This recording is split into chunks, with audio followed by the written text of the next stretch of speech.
ईशान दिशा से मुनि ने जब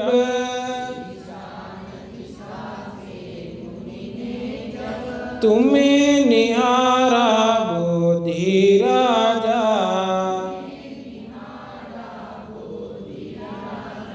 अनिमिष लोचन पूजन पाया, धन्य हुए तुम बोधि राजा।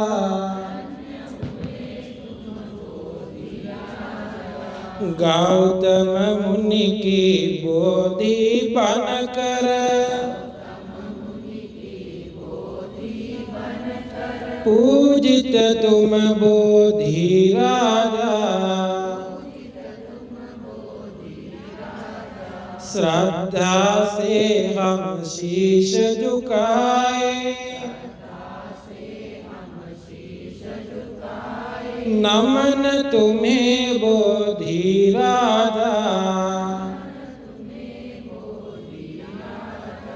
देव ने जब शंका की तो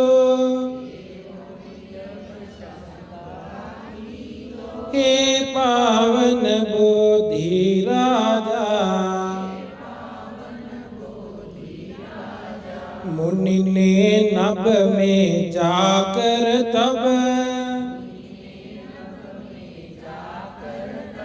चमत्कार दिखाया बोधि राजा।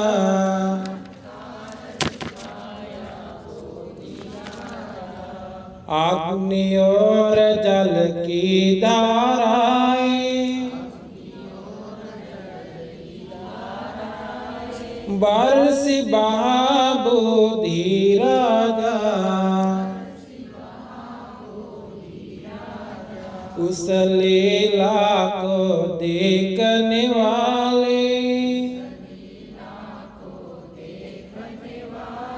भाग्यवान तुम बोधि राजा। कांपी धरती जब हलचल से, अचल रहे तुम बोधि राजा।